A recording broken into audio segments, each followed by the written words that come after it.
اور اس کا سبب کیا تھا؟ یہی مرد و عورت کا آزادانہ اختلاط، یہی گرل فرینڈ اور بوائے فرینڈ کے رشتے، جسے آج معاشرے کے اندر کوئی عیب نہیں سمجھا جاتا ہے، کوئی عیب نہیں سمجھا جاتا ہے۔ یہ جو آزادی، بے لگام جو آزادی ہم نے دی ہے، اس کا یہ نتیجہ ہے کہ یہ دوستی سے بڑھ کر پھر ایسے مقام پر پہنچ جاتی ہے کہ جہاں پھر اسے عصمت دری کا نام دے دیا جاتا ہے۔ پہلے تو اپنی خوشی اپنی مرضی سے سارے کام ہوتے ہیں، لیکن جب پانی حد سے گزر جاتا ہے تو کہا جاتا ہے اس کی عصمت دری کر دی گئی۔ اس میں کئی لوگ اس کے اپنے دوست تھے اور دوسرے بہت سارے لوگ ایسے لوگ شامل ہو گئے تھے جن کے ذریعے سے کام انجام پاتا تھا۔ کچھ رکشہ ڈرائیور تھے، کچھ لوگوں نے دیکھا ہوگا برائی کرتے ہوئے۔ یہ اسی مہاراشٹر کا واقعہ ہے کہ اور کون سا دن ہے کہ آپ اخبار اٹھائیں، آپ ٹی وی کھولیں، آپ موبائل کا واٹس ایپ چیک کریں، فیس بک چیک کریں، کون سا دن ہے کہ کوئی دن ایسی خبریں نہ آتی ہیں؟ بلکہ ایک نہیں کئی خبریں آتی ہیں۔ کہیں 6 مہینے کی بچی، تو کہیں 8-10 سال کی لڑکی، تو کہیں 16 سال جسے حکومت کی نظر میں نابالغ کہا جاتا ہے، تو کہیں شادی شدہ لوگ بھی 2-2 4-4 6-6 بچوں کی مائیں اور باپ بھی اس طرح کے کام انجام دیتے ہیں۔ انہوں نے اپنی کتاب کے اندر ایک واقعہ بھی لکھا ہے کہ لندن کے کسی شہر کا واقعہ ہے۔ کہتے ہیں کہ ایک عورت چیخ کر یہ بات کہہ رہی تھی کہ اب میں کسی پر بھروسہ نہیں کر سکتی۔ معاملہ کیا تھا، وجہ کیا تھی؟ کہنے لگی کہ ہمارا ایک فیملی ڈاکٹر تھا، اور فیملی ڈاکٹر کو لوگ اپنی فیملی کا ایک حصہ سمجھ لیتے ہیں۔ گھر کے بچے انہیں انکل کہنے لگتے ہیں، اور گھر میں ان کے لیے ہر طرح کی آزادی ہوتی ہے۔ لوگ ان کے پاس آزادی سے جاتے ہیں، آزادی سے وہ گھروں میں جب چاہے جب آتے جاتے ہیں۔ فیملی ڈاکٹر تھا، گھر میں جوان بیٹی تھی، ماں نے فون کیا بیٹی کی طبیعت ذرا صحیح نہیں ہے، میں اسے بھیج رہی ہوں، اس کا ذرا علاج کر دیجیے گا، اور پھر آتے وقت آپ ساتھ میں لیتے آئیے گھر پہ۔ اور پھر علاج کے بہانے اس ڈاکٹر نے دوسرے مریضوں کو دیکھنے کے بعد آخر میں بٹھایا کہ آپ کو آخر میں فرصت سے چیک کریں گے، فرصت سے دیکھیں گے۔ اور آخر جب سارے مریض ختم ہو گئے تو اس نے علاج کے بہانے اس کی عصمت دری کر ڈالی۔ اور جب لڑکی نے احتجاج کیا کہ انکل آپ کیا کر رہے ہیں، آپ تو ہمارے اپنے ہیں، ہمارے فیملی ڈاکٹر ہیں، یہ آپ کیا کر رہے ہیں، تو انکل کا اصلی چہرہ سامنے آیا، اس فیملی ڈاکٹر کا چہرہ سامنے آیا کہ نہیں، اگر اس بات کا تم نے کسی سے ذکر کیا تو ہم تمہیں قتل کر ڈالیں۔ اور پھر آخر جب ماں کے سامنے یہ بات آئی تو ماں چیخ اٹھی کہ کسی پر بھروسہ نہیں کیا جا سکتا ہے۔ آج دیکھیں کتنے ایسے گھر ہیں کہ جہاں فیملی ڈاکٹر، جہاں اپنے گھر کے بہت قریبی پہچان والے، جہاں کوئی گھر میں ٹیوشن پڑھانے والے، جہاں گھر میں کوئی دودھ پہنچانے والا، کوئی کپڑے کی فیری کرنے والا، لوگ بڑا قریبی ہے، بہت پہچان کا ہے، اور آئے دن ایسے واقعات ہوتے رہتے ہیں۔ کس کا ذکر کیا جائے؟ انہوں نے ایک رپورٹ شائع کی ہے کہ امریکہ کی ایک رپورٹ کے مطابق روزانہ وہاں 1900 عصمت دری ہوتی، جو رپورٹ میں آتی اس کا تذکرہ کیا گیا ہے۔ اور یہ ایسے عصمت دری کسے کہا جاتا ہے آج کی زبان میں، لوگوں کے اصطلاح میں، کہ جو اس کی مرضی کے خلاف ہو، زنا بالجلد سے کہتے ہیں، جو اپنی مرضی سے کرتے ہیں، جو بدکاریاں کرتے ہیں، اسے لوگ عصمت دری نہیں کہتے، اسے زنا نہیں سمجھتے۔ یہ اس کا تذکرہ کیا جا رہا ہے جو مرضی کے خلاف ہوتا ہے اور جس کا ذکر رپورٹ میں آ جاتا ہے۔ کہتے ہیں 1900 عصمت دری روز ہوتی، ایک دن میں 1900، اور وہ بھی کیسے؟ کہتے ہیں 20% اس میں ایسی عصمت دری ہوتی ہے کہ جو لڑکیاں اپنے باپوں کی شکار ہوتی، یعنی باپ اپنی بیٹیوں کی عصمت دری کرتا۔ 20% ایسے واقعات ہوتے ہیں، 26% ایسے واقعات ہوتے ہیں جو دیگر قریبی رشتے دار ہوتے ہیں، یعنی اس کا لڑکی کا بھائی یا اس کا چچا یا ماموں یا قریبی رشتے دار، یا اسی طرح سے کہتے ہیں 51% ایسے لوگ ہوتے ہیں یہ عصمت دری کرنے والے جو گھر میں جن کے تعلقات ہوتے ہیں، جو آتے جاتے ہیں، جو والد کے، بیٹے کے، بھائی کے کبھی چچا ہوتے ہیں، کبھی دوست ہوتے ہیں، کبھی کوئی کمپنی میں کام کرنے والے ہوتے ہیں، کسی بھی طرح کا ریلیشن ہوتا ہے، بس گھر میں ان کے لیے ہر طرح کی آزادی ہوتی ہے.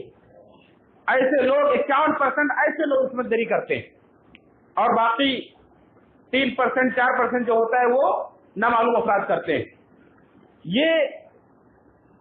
یہ حال ہے آج ہمارے معاشرے کا. اور یہ صرف امریکہ کی کہانی نہیں ہے، ہر جگہ کی یہ کہانی. اس کے اسباب کیا ہے؟ یہ واقعات کیوں پیش آتے ہیں؟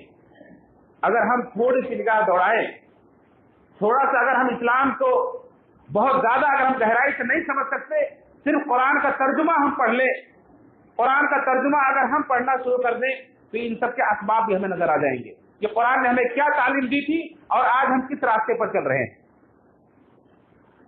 تو اس کے اسباب سمجھ میں آ جائیں گے. اگر ایک لفظوں میں کہا جائے، ایک لفظ میں اگر کہا جائے کہ اس کے اسباب کیا ہیں، تو اس کا سبب یہ ہے ایک لفظ میں کہ حیا کا خاتمہ ہو چکا ہے. معاشرے سے حیا اٹھ چکی ہے، اس لیے یہ سارے کارنامے ہو رہے ہیں، اس لیے بے حیائی کا یہ سیلاب آیا ہوا ہے. حیا کا خاتمہ ہو چکا ہے. اور اللہ کے نبی صلی اللہ علیہ وسلم نے فرمایا کہ سارے انبیاء کی یہ بات ہے، تمام نبیوں کے کلام میں سے یہ بات ہے، یعنی سارے انبیاء نے یہ بات کہی ہے. کیا؟ اذا لم تستحی فاصنع ما شئت، جب تم حیا نہ کرو تو کچھ بھی کرو. انسان سے جب حیا نکل جاتی ہے تو انسان کچھ بھی کرتا ہے. آج حیا کا مفہوم لوگ بھول چکے ہیں. حیا کہتے کسے ہیں وہ بھی بھول چکے ہیں. حیا باقی کہاں سے رہے گی؟ حیا آئے گی کہاں سے؟ حیا کوئی ایسی چیز نہیں ہے کہ آپ سے خرید کر حاصل کر لیں. حیا انسان کے اندر ایک مادہ ہے. حیا انسان کے اندر ایک کیفیت کا نام ہے جس کی بنا پر، جس مادے کی بنا پر، جس احساس کی بنا پر انسان برے کاموں سے نفرت کرتا ہے، برائی سے دور رہتا ہے اور نیکی اور اچھے کاموں کی طرف اس کی رغبت ہوتی ہے. یہ حیا ہے. اور یہ حیا یہ انسان کے اندر فطری طور پر ہوتی ہے، اسے باقی رکھنے کی ضرورت ہوتی ہے. اور کچھ ہمیں تعلیمات کے ذریعے سے حیا ملتی ہے. علماء نے حیا کی 2 قسمیں کی ہیں، 2 قسمیں بتلائی، اور ان دونوں قسموں میں سے کہا کہ ایک حیا جو ہے فطری ہے، ہر انسان کے اندر ہوتی ہے، اور دوسری حیا جو ہے وہ ایمانی حیا ہے، جو آپ کو دین کی اور اللہ رب العالمین کی شریعت تاکہ اس کی تعلیمات حاصل کر کے اس کے ذریعے تاکہ تربیت کر کے وہ حیا پیدا کی جاتی ہے. جیسے آپ اپنے ایمان کو بڑھاتے ہیں، ترقی دیتے ہیں اللہ رب العالمین کی آیات میں غور و فکر کر کے، دین کا علم حاصل کر کے، ایسے ہی یہ ایمان بھی، یہ حیا بھی بڑھتی اور پروان چڑھتی. اس حیا کو سمجھنے کی ضرورت، اور یہ بہت بنیادی حیثیت رکھتی ہے.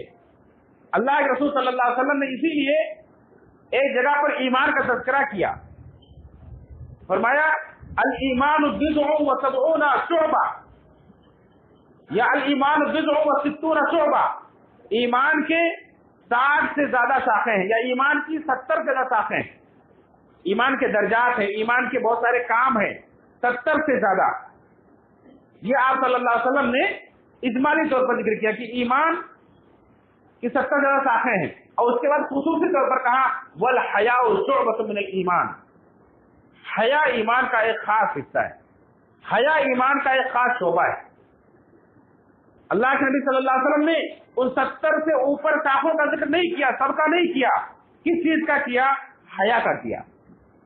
کہ حیا کو جاننا، حیا کو سمجھنا ہمارے لیے انتہائی ضروری ہے کہ ہمارے اندر جب حیا ہوگی تو ساری بھلائیاں ہمارے اندر ہوں گی، اور جب حیا انسان کے اندر سے نکل جائے تو انسان کچھ بھی کر سکتا ہے.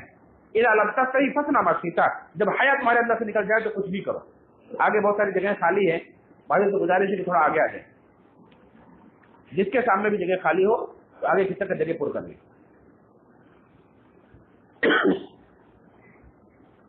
اور اللہ کے نبی صلی اللہ علیہ وسلم نے حیا کے بارے میں فرمایا کہ ہمارے دین کا اخلاق، ہمارے دین کا اخلاق ہے حیا. فرمایا کہ ہر دین کا ایک اخلاق ہوتا ہے. ہر دین کا، یعنی ہر دین کا، ہر نظام کا اس کی ایک پہچان ہوتی ہے، اس کی ایک خاص صفت ہوتی ہے. اور دین اسلام کا اخلاق کیا ہے؟ دین اسلام کی خاص پہچان کیا ہے؟ حیا. یہ اسلام کے اندر بہت بنیادی حیثیت رکھتی ہے. اس لیے کہ علماء نے کہا کہ ہمارا دین جو ہے، اسے اگر تقسیم کیا جائے شعبوں میں تو 4 شعبے بنتے ہیں. اس کے 4 شعبے بنتے ہیں، جسے ہم کہتے ہیں سب سے پہلے نمبر پر عقیدہ، عقائد یعنی ماننے والی چیزیں جنہیں ہم مانتے ہیں، تسلیم کرتے ہیں. عقائد. دوسرے عبادات جو ہم اللہ رب العالمین کے لیے انجام دیتے ہیں، کرتے ہیں. نماز، زکوٰۃ، روزہ، حج، یہ سارے عبادات ہیں. ایسے ہر وہ کام جو اللہ کی رضا کے لیے ہم کرتے ہیں، عبادات. تیسرے معاملات ہیں، معاملات جو ہم زندگی گزارنے کے لیے بہت سارے معاملات سے گزرتے ہیں. شادی بیاہ ہے، مرنی گرنی ہے، بچے کی پیدائش ہے، تجارت کاروبار ہے، اور دوسرے بہت سارے معاملات ہیں. اور چوتھے نمبر پر ہے اخلاق و آداب. اخلاق و آداب، اخلاق اور آداب کسے کہتے ہیں؟ یہ سارے کام جو ہم کرتے ہیں، اللہ کی عبادت کرتے ہیں، ہم بہت سارے معاملات کرتے ہیں، ان سارے کاموں میں اخلاق کو بہت بنیادی حیثیت حاصل. اللہ کے نبی صلی اللہ علیہ وسلم فرمایا کہ اخلاق، جس کا تم میں سب سے بہتر انسان وہ ہے جس کے اخلاق اچھے ہو. سب سے بہتر وہ ہے جس کے اخلاق اچھے ہو. اور آپ نے فرمایا کہ تقوی کے بعد، ایمان کے بعد سب سے زیادہ جو چیز لوگوں کو جنت میں لے جائے گی وہ اچھے اخلاق. یہ اچھے اخلاق کب بنتے ہیں، کیسے بنتے ہیں، اس کی بنیاد کیا ہے؟ آپ اچھے اخلاق والے کیسے کہلا سکتے ہیں؟ جب آپ کے اندر حیا آ جائے. اگر آپ کے اندر حیا نہیں ہے تو آپ اچھے اخلاق والے کہلا ہی نہیں سکتے. آج ہم اپنے معاشرے کے نوجوانوں پر نظر ڈالیں، نئی نسل پر نظر ڈالیں، تو آج ہماری نئی نسل اخلاق سے عاری نظر آتی ہے. بڑوں کا احترام ختم ہو رہا ہے، اور طور طریقے، ان کے عادات سب اخلاق سے عاری نظر آتے ہیں. کیوں؟ اس لیے کہ حیا کی کمی ہے. ایسی تعلیم، ایسا ماحول انہیں نہیں مل رہا ہے کہ جس کی وجہ سے ان کے اندر حیا ہے. ایسے لباس میں نہیں پہنائے جا رہے ہیں جس کے ذریعے سے ان کے اندر حیا ہے. اس وجہ سے اخلاق و آداب کی کمی نظر آ رہی ہے. اللہ رب العالمین نے جو ہر والدین کو، ہر ذمہ دار کو جو مکلف کیا ہے، یا ایھا الذین آمنوا قوا انفسکم واہلیکم نارا، اے ایمان والو اپنے آپ کو، اپنے عیال کو جہنم کی آگ سے بچاؤ. ہم جہاں یہ مکلف ہے کہ اپنے آپ کو ہم جہنم کی آگ سے بچائیں، وہی اس بات کے مکلف ہے کہ اپنے عیال کو جہنم کی آگ سے بچائیں. ہم نگراں ہیں ان کے. اگر ہم نے اپنی نگرانی صحیح طریقے سے نہیں کی، ان کے اخلاق و عادات کو ہم نے بگاڑ دیا، تو قیامت کے دن ہمیں جواب دینا پڑے گا. اللہ کے رسول صلی اللہ علیہ وسلم نے فرمایا کہ ایسا آدمی جو کسی کا نگراں ہو، ذمہ دار ہو، اور وہ اپنے اس ذمہ داری میں صحیح طریقے سے حق ادا نہ کرتا ہو، انہیں دھوکہ دیتا ہو، ان کے ساتھ ان کے حقوق کی ادائیگی کرنے میں دھوکہ دہی سے کام لیتا ہو، تو قیامت میں جنت میں داخل نہیں ہو سکے گا، نہ جنت کی خوشبو پا سکے گا. تو یہ حیا جو ہمارے اخلاق و آداب کی بنیاد ہے، اس حیا کی میں نے جیسا کہ بتایا کہ 2 قسمیں ہیں. ایک ہے فطری اخلاق جو ہر انسان کے اندر ہوتی ہے. ہر انسان کے اندر ہوتی ہے کہ انسان لباس پہننا چاہتا ہے. اللہ رب العالمین نے حضرت آدم علیہ السلام کا ذکر کیا ہے کہ جب انہوں نے اللہ کی ایک نافرمانی کی، جس درخت کا پھل کھانے سے اللہ نے منع کیا تھا، اس درخت کے پھل کو انہوں نے کھا لیا، تو اللہ رب العالمین نے انہیں سزا یہ دی کہ ان کا لباس چھن گیا. ان کا لباس چھن گیا، وہ بے ستر ہو گئے، ان کا پردہ اٹھ گیا، تو انہیں بڑی شرم آئی، بہت حیا آئی، اور وہ جنت کے پتے توڑ توڑ کر اپنی شرمگاہ کو چھپانے لگے. یہ ہے فطری حیا، ہر انسان کے اندر ہوتی ہے. اس حیا کو باقی رکھنے کی ضرورت. اگر اسے ایسے چھوڑ دیا جائے، اس کی پرورش نہ کی جائے، اس کی تربیت نہ کی جائے، تو انسان بے حیا بن جاتا ہے. آدم انسان جنت کے پتے توڑ توڑ کر چپکانے لگے، یعنی فطری طور پر اللہ رب العالمین نے شروع سے انسان کے اندر، آدم علیہ السلام کے اندر، آدم و حوا علیہ السلام کے اندر جو ہمارے بنیاد ہے، ہمارے تمام انسانوں کے ماں باپ ہیں، ان کے اندر اللہ رب العالمین نے رکھی تھی. اور ہر انسان کے اندر ایک چیز ہوتی ہے. ایک چھوٹا سا بچہ ہوتا ہے، اگر وہ ننگا ہے، اسے کہیں آپ گھر کے باہر جائیں تو نہیں جائے گا. لیکن آپ اگر ایک بار 2 بار 3 بار اسے اگر لے جا کر آپ عادی بنا دیں گے تو پھر اسے شرم نہیں رہ جائے گی. چھوٹا سا بچہ ہے, اگر آپ اسے لباس ایسا پہناتے ہیں جو ساتھی ہو, جو پورے بدن کو ڈھانکتا ہو, پھر اس کے بعد کبھی ایسا لباس پہنائیں کہ اب وہ جو اس کے بدن کو ظاہر کرتا ہو اور کہیں بیٹا باہر جاؤ تو نہیں جائے گا. یہ تجربے کی بات ہے کہ ایسی بچی جو چھوٹے سے چڈی کے بجائے سلوار پہنتی آئی ہے, اگر اسے چھوٹا کپڑا پہنا کر چھوٹی سلوار پہنا کر وہ کہا جائے کہ جاؤ آج بازار سے فلاں سامان لے آؤ, جاؤ دکان سے لے آؤ, گھر کے باہر نکل جاؤ, نہیں نکلتی وہ بچی. لیکن جب شروع سے ابھی بچہ ہے کہہ کر کے اس کو ایسے لباس پہننے کا عادی بنا دیا جاتا ہے کہ جو اس کے بدن کو ظاہر کرے, اس کے بدن کو ننگا کرے, تو پھر وہ بچے اسی کے عادی ہو جاتے ہیں. حیا اور شرم ختم ہو جاتی ہے. اب وہ پورا لباس پہنتے ہوئے شرماتے ہیں. اب جب انہیں پورا لباس پہنایا جائے تو وہ شرماتے ہیں کہ میں نے کیا پہن لیا, میرے اوپر کیا ڈال دیے. یہ حالت ہے کیونکہ ہم نے اس کی حیا اور شرم کا خاتمہ کر دیا ہے. اللہ رب العالمین نے اس لباس کو یہ اہمیت دی قرآن کریم کے اندر کہ بنیادی طور پر شروع میں اللہ رب العالمین نے یہ دکھلایا کہ آدم علیہ السلام سے غلطی ہوئی اور ان کا لباس چھن گیا, انہیں شرم آئی, حیا آئی. انسان جب اس طرح سے اللہ کی نافرمانیاں کرتا ہے تو بے حیا بنتا چلا جاتا ہے. کیونکہ حیا صرف یہی نہیں ہے کہ انسان انسانوں سے حیا کرے, حیا یہ بھی ہے, سب سے پہلی چیز یہ ہے کہ انسان اللہ سے حیا کرے. آدم علیہ السلام جنت میں تھے, انہیں دیکھنے والا کون تھا انہیں دیکھنے والا وہاں؟ آدم و حوا کے علاوہ کوئی نہیں تھا دیکھنے والا. لیکن پھر بھی اپنی شرمگاہ کو چھپانے کی انہیں ضرورت کیوں محسوس ہوئی؟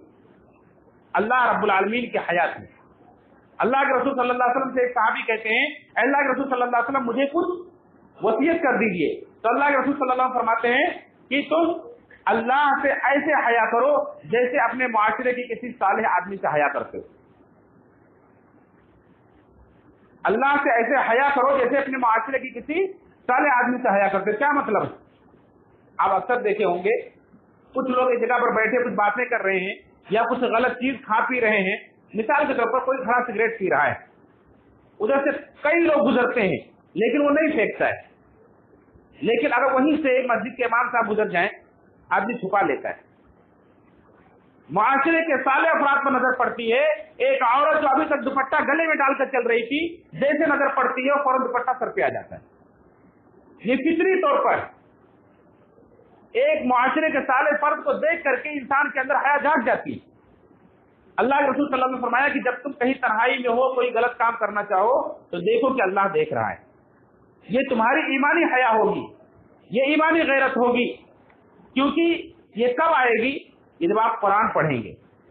جب آپ قرآن پڑھیں گے تو قرآن میں بار بار آپ کو سننے ملے گا ان اللہ خبیر بما تعملون, ان اللہ بصیر بما تعملون. لوگوں تم جو کچھ بھی کر رہے ہو اللہ تعالیٰ خبردار ہے. لوگوں تم جو کچھ بھی کر رہے ہو اللہ تعالیٰ اسے دیکھ رہا ہے. لوگوں تمہارے ایک ایک عمل سے اللہ تعالیٰ تمہاری آنکھیں جو چپکے سے کچھ دیکھ لیتی ہیں, آنکھوں کی خیانت سے بھی اللہ تعالیٰ دیکھ رہا ہے. تمہارے دلوں میں جو وسوسے پیدا ہوتے ہیں اللہ تعالیٰ اسے بھی جانتا ہے. یہ جو قرآن بار بار آپ کی تربیت کرتا ہے, آپ کو دلوں پر چوٹ لگاتا ہے کہ اللہ دیکھ رہا ہے, تو پھر آپ کے اندر ایمانی حیا پیدا ہوتی. اور آپ کی جب ایمانی حیا پیدا ہو, فطری حیا کو بچپن سے آپ کے والدین نے آپ باقی رکھا ہو, آپ کو بے حیا نہ بنایا ہو, تو معاشرے کی یہ بے حیائی جو آپ دیکھنے مل رہی ہے یہ نہیں دیکھنے ملتی.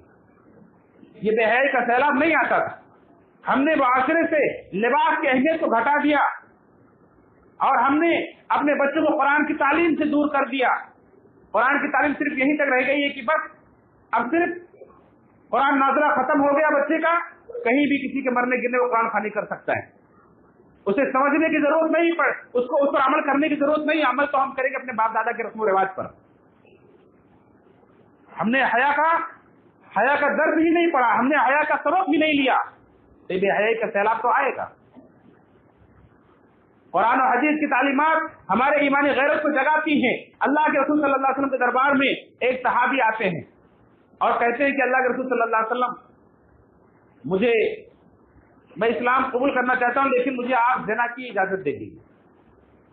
اللہ کے رسول صلی اللہ علیہ وسلم کی جو تعلیم ہے, لا یؤمن احدکم حتی یحب لاخیہ ما یحب لنفسہ, تم میں سے کوئی بھی شخص اس وقت تک مومن نہیں ہو سکتا جب تک کہ اپنے بھائی کے لیے وہی چیز پسند نہ کرے جو اپنے لیے پسند کرتا ہے.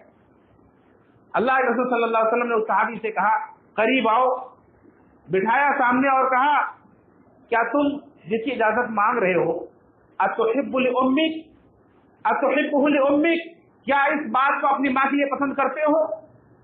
صحابی فوراً حیران ہو گئے، اللہ کے رسول صلی اللہ علیہ وسلم اپنی ماں کے ساتھ کون پسند کرے گا کہ میری ماں کے ساتھ ایسا عمل کیا جائے؟ تو آپ نے فرمایا کوئی پسند نہیں کرے گا، لیکن تم جس کے ساتھ یہ بدکاری کرو گے وہ بھی کسی کی ماں ہوگی۔ کیا تم اپنی بیٹی کے لیے پسند کرتے ہو؟ کہا اپنی بیٹی کے لیے میں نہیں پسند کرتا ہوں۔ آپ نے فرمایا تم جس کے ساتھ کرو تو کسی کی بیٹی ہوگی۔ کیا اپنی بہن کے لیے پسند کرتے ہو؟ کہا نہیں میں بالکل پسند نہیں کرتا ہوں۔ آپ نے فرمایا تم جس کے ساتھ کرو گے کسی کی بہن ہوگی، کسی کی پھوپھی ہوگی، کسی کی چاچی ہوگی، کسی کی خالہ ہوگی۔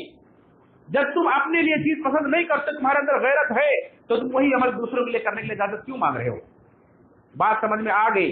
اللہ کے رسول صلی اللہ علیہ وسلم نے دعا کی اللہ اس کے دل کو پاک کر دے، اللہ اسے ہدایت دے، اس کے دل کو پاک کر دے۔ صحابی راوی حدیث ابو ہریرہ رضی اللہ عنہ فرماتے ہیں اس دعا کے بعد، اس نصیحت کے بعد اس صحابی نے کبھی برائی کی طرف آنکھ اٹھا کر بھی نہیں دیکھا۔ یہ ایمانی غیرت جگانے کی ضرورت ہے کہ ایمان ہمارے اندر جو ہے وہ جاگے، کہ ہم یہ سوچیں کہ ہم کوئی چیز اگر دیکھنا چاہتے ہیں، کرنا چاہتے ہیں، تو کیا اپنے لیے وہی چیز پسند کرتے ہیں؟ اگر نہیں پسند کرتے تو ہمارا ایمان کہاں رہ گیا؟ لا یؤمن احدکم حتی یحب لاخیہ ما یحب لنفسہ، تم میں سے کوئی بھی شخص اس وقت تک مومن نہیں ہو سکتا جب تک کہ اپنے بھائی کی وہی چیز پسند نہ کرے جو اپنے لیے پسند کرتا ہے۔ تو یہ ہے، اس طرح سے بہت سارے اسباب ہیں، لیکن اس مختصر سے وقت جیسا کہ میں نے کہا کہ نہ تو پورے اسباب کا ذکر کیا جا سکتا ہے، علاج کے طور پر 2-3 پوائنٹ خالی میں بتلاؤں گا، دلائل ذکر کرنے کا وقت نہیں ہے۔ اس پوائنٹ پر اگر ہم اپنے اہل و عیال کی تربیت کر سکیں تو اس بے حیائی کے سیلاب پر بند باندھا جا سکتا ہے، ایک حد تک اسے روکا جا سکتا ہے اور اسے محفوظ رہا جا سکتا ہے۔ سب سے پہلے نمبر پر میں نے بتلایا کہ حیا کو باقی رکھیں، حیا والے لباس پہنائیں، اپنا پہنے، اپنے گھر والوں کو، بچیوں کو خصوصی طور پر پہنائیں۔ کہ اللہ کے رسول صلی اللہ علیہ وسلم نے فرمایا کہ ایسی عورتیں جو کپڑا پہننے کے باوجود بھی ننگی دکھائی دیتی ہیں، یہ اس لائق ہے کہ ان پر لعنت کی جائے، یہ لعنتی ہیں۔ ایک حدیث میں فرمایا کہ میں 2 قسم کے جہنمی ایسے ہیں کہ جو ابھی نہیں بعد میں آئیں گے۔ آپ نے اپنے دور میں کہا تھا بعد میں 2 قسم کے جہنمی آئیں گے، ایک ظالم حکمراں جن کے ہاتھ میں گائے کی دموں کی طرح کوڑے ہوں گے، لوگوں کو ماریں گے۔ دوسری وہ عورتیں نساء کاسیات عاریات مائلات ممیلات رؤوسهن كأسنمة البخت المائلة لا تدخلن الجنة ولا تجد ريحها وإن يوجد ريحها كذا من مسيرة كذا وكذا۔ آپ نے فرمایا کہ ایک وہ عورتیں ہوں گی جو کپڑا پہننے کے باوجود بھی ننگی ہوں گی، کپڑا پہننے کے باوجود بھی ننگی ہوں گی، اور وہ خود دوسروں کی طرف مائل ہوں گی، دوسروں کو اپنی طرف مائل کرنے والیاں ہوں گی، اور ان کے سر بختی اونٹوں کی طرح، بختی اونٹوں کے کوہانوں کی طرح ہوں گے، یعنی سروں پر ایسا میک اپ کریں گے، ایسے جوڑے بنائیں گی جیسے اونٹوں کے کوہان نظر آئیں گے، اس طرح سے کر کے چلیں گی۔ ایسی عورتیں نہ جنت میں جائیں گی، نہ جنت کی خوشبو پا سکیں گی، حالانکہ جنت کی خوشبو بڑی دور دور سے آئے گی۔ بعض روایت کے مطابق 40 سال کی دوری کی مسافت سے جنت کی خوشبو آ رہی ہوگی، لیکن ایسی عورتیں جنت میں داخل بھی نہیں ہوگی، جنت کی خوشبو بھی نہیں پائیں گی۔ تو لباس کی اہمیت کہ لباس ایسا ہو جو آپ کے حیا کو باقی رکھ سکے، ایسا لباس نہیں جو آپ کو لباس پہننے کے باوجود بھی ننگا دکھائی دے، آپ کو بے حیا بنا دے۔ اور قرآن و حدیث کی تعلیمات کے ذریعے سے اپنے حیا کو جگائیں، ایمانی حیا کو بھی باقی رکھیں، اللہ سے حیا کریں اور ہر برائی سے اپنے آپ کو بچائیں۔ دوسری چیز یہ ہے کہ اللہ رب العالمین کی تقوی کے ساتھ زندگی گزاریں۔ اللہ کے رسول صلی اللہ علیہ وسلم نے جملے میں کہہ دیا ہے اتق اللہ حیث ما کنت، تم جہاں بھی رہو اللہ سے ڈرو۔ اللہ کا وعدہ ہے کہ چاہے پورا معاشرہ برائیوں سے بھر جائے، وَمَن يَتَّقِ اللَّهَ يَجْعَل لَّهُ مَخْرَجًا، جو اللہ سے ڈرے گا، اللہ کا تقوی اختیار کرے گا، اللہ اس کے لیے نکلنے کا راستہ بنا دے گا۔ معاشرے سے گھبرانے کی ضرورت نہیں ہے، اللہ کے وعدے پر یقین کرنے کی ضرورت ہے۔ اللہ کے وعدے پر یقین کرو کہ اللہ کا وعدہ ہے، تم تقوی اختیار کرو، تم متقی بن جاؤ، اللہ تمہاری حفاظت کرے گا، تمہیں ہر مشکل سے نکلنے کا راستہ عطا کرے گا، آپ کو حق و باطل کی پہچان عطا کرے گا، صحیح غلط کی تمیز عطا کرے گا، آپ کے معاملے کو، آپ کے کاموں کو آسان کر دے گا اللہ تعالیٰ۔ یہ سارے وعدے ہیں قرآن کریم کے اندر اللہ کے، اور اللہ سے بڑھ کر اپنے وعدے میں کوئی سچا نہیں۔ اللہ کا ایک وعدہ اور ہے کہ اللہ کی مدد چاہتے ہو، اللہ کی مدد جس کے ساتھ ہو تو پھر اسے اور کسی چیز کی ضرورت نہیں پڑتی. اور اللہ کی مدد کا بہت بڑا ذریعہ اللہ نے دیا ہے نماز. آپ خود نمازی بنے, اپنے گھر والوں کو نمازی بنا دیں, بے حیائی سے یہ نماز آپ کو روک دے گی. قرآن کہتا ہے اقم الصلاۃ ان الصلاۃ تنہی عن الفحشاء والمنکر, نماز قائم کرو, نماز آپ کو بے حیائی سے منکرات سے روک دے گی. نماز بے حیا منکرات سے آپ کو روک دے گی. یہ اللہ کا وعدہ ہے, یہ اللہ کا اعلان ہے. ہمارا یقین ہونا چاہیے قرآن کی آیتوں پر. نماز کے اگر ہم پابند بن جائیں, نماز کو اس طریقے سے قائم کریں جیسا کہ اللہ رب العالمین چاہتا ہے, نبی کریم صلی اللہ علیہ وسلم کی سنتوں کے مطابق, وقت کی پابندی کے ساتھ, اور ہم چاہتے ہیں کہ ہمارے گھر والے بنے, پہلے ہمیں خود بننا پڑے گا. ہم خود پہلے نمازی بنے, پھر اپنے بچوں سے امید رکھیں.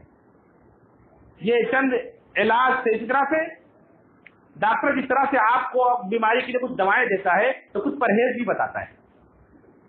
تو یہ تو تھی کچھ تعمیری کام کی, آپ یہ کام کریں. اور دوسرا آخری نمبر پر یہ بات ہے کہ آپ کے گھر میں, آپ کے آس پاس جو بھی بے حیائی کے, منکرات کے, غلط چیزوں کے جو اسباب ہیں, ان سے آپ اپنے آپ کو, اپنے گھر والوں کو بچائیے. فواحش و منکرات کو دیکھ کر کے خاموش نہ رہیے. یہ ذمہ داری ہر مومن کی کہ جہاں بھی رہے بھلائی کا حکم دیتا رہے, برائی سے پہ ٹوکتا رہے, غلط کام پر ٹوکتے رہیں. اگر آپ غلط کام دیکھ کر کے آنکھیں بند کر لیں گے, نہیں ٹوکیں گے, منکرات بڑھتے جائیں گے, فواحش بڑھتے جائیں گے, آپ نہیں روک سکیں گے. آپ کے گھر میں ٹی وی ہے, آپ کے گھر میں موبائل ہے, آپ کے گھر میں اخبارات ہیں, آپ کے گھر میں آج دنیا کی ساری برائیاں اس کے ذریعے سے داخل ہو رہی ہیں. اس پر پابندی لگائیے, کنٹرول کیجیے. اللہ رب العالمین سے دعا ہے رب العالمین ہم سب کو صحیح معنوں میں مسلمان بنائے, اور اس معاشرے کے بڑھتے ہوئے بے حیائی کے سیلاب سے اللہ تعالیٰ ہم سب کی حفاظت فرمائے, ہمارے معاشرے کی حفاظت فرمائے. رب العالمین دنیا میں جہاں کہیں بھی مسلمان رہتے بستے ہیں ان کی حفاظت فرمائے. رب العالمین ہم سب کو, یہ ایسی بلا ہے کہ اس کے ذریعے سے اللہ کا عذاب حلال ہو جاتا ہے. اللہ کے رسول نے فرمایا کہ جس معاشرے کے اندر سود اور زناکاری, یہ دو چیزیں عام ہو جائیں تو اس پر اللہ کا عذاب حلال ہو جاتا ہے. اللہ تعالیٰ ہم سب کو اپنے عذاب سے بچائے. رب العالمین جب تک زندہ رکھے, دین اسلام پر زندہ رکھے, جب بھی دنیا سے اٹھائے تو حلقہ ایمان پر اٹھائے. رب العالمین ہم سب کو مرتے دم تک توحید و سنت پر قائم رکھے, ہر طرح کی بے حیائی اور فواحش سے منکرات سے بچائے. رب العالمین ہم سب کو عذاب جہنم سے بچائے, عذاب قبر سے بچائے, جنت الفردوس سے ہمارا ٹھکانہ بنائے. آمین تقبل یا رب العالمین. ان اللہ وملائکتہ یصلون علی النبی یا ایھا الذین آمنوا صلوا علیہ وسلموا تسلیما. اللهم صل علی محمد وعلی ال محمد كما صليت على ابراہیم وعلى ال ابراہیم انك حمید مجید. اللهم بارک علی محمد وعلى ال محمد كما باركت على ابراہیم وعلى ال ابراہیم انك حمید مجید. عباد اللہ رحمكم اللہ, ان اللہ یأمر بالعدل والإحسان وإيتاء ذي القربى وينهى عن الفحشاء والمنکر والبغي يعظكم لعلكم تذكرون. اذكروا الله يذكركم ويستجيب لكم ولذكر الله أكبر.